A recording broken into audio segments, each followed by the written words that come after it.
ഹിന്ദുത്വവും സനാതനധർമ്മവും ഒന്നു തന്നെയാണോ? തീർച്ചയായിട്ടും.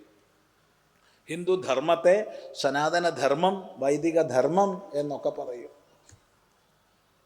ഇതെല്ലാം പര്യായങ്ങളാണ്. ഹിന്ദുവിൻ്റെ ഭാവം എന്നുള്ള അർത്ഥത്തിലാണ് ഹിന്ദുത്വം എന്ന് പറയുന്നത്. ഹിന്ദു എന്നുള്ളതിൽ ത്വപ്രത്യയം വന്നാൽ ഹിന്ദുത്വം ആയി. അതിൽ തന്നെ അണു വന്നാൽ ഹൈന്ദവം ആയി. ഹിന്ദു എന്നുള്ളതിൽ അണുപ്രത്യയം വന്നാൽ ഹൈന്ദവ എന്ന ശബ്ദം സിദ്ധാവും. ഹൈന്ദവ ശബ്ദം അകാരാന്ത പുല്ലിംഗമായിട്ടും പറ്റും, നപുംസകമായിട്ടും പറ്റും. ഹിന്ദുത്വം എന്നുള്ളത് നപുംസകലിംഗത്തിലേ പാടുള്ളൂ. ഇനി അതിനെ സ്ത്രീലിംഗത്തിൽ വേണമെന്ന് ആർക്കെങ്കിലും ഇഷ്ടമുണ്ടെങ്കിൽ ഹിന്ദുതാ എന്ന് പ്രയോഗിക്കാം. തല് പ്രത്യയം. ഇതൊന്നും തെറ്റല്ല എന്നർത്ഥം. ചിലർ പറയും ഹിന്ദുത്വം വേറെ ഹിന്ദു വേറെ എന്ന്. അത് മഹാബദ്ധം. അത് മഹാബദ്ധാണ്. ഹിന്ദുവിൻ്റെ ഭാവമാണ് ഹിന്ദുത്വം.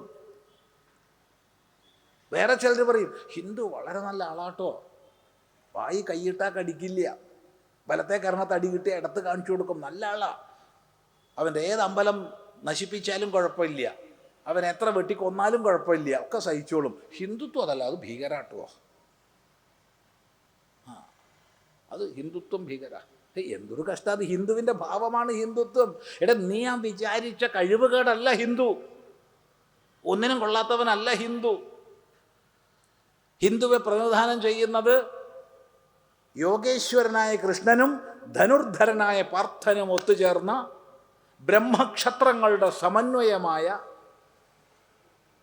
അറിവും കരുത്തും ഒത്തുചേർന്ന, ശാന്തിയും ശക്തിയും ഒത്തുചേർന്ന, അതാണ് ഹിന്ദുത്വം.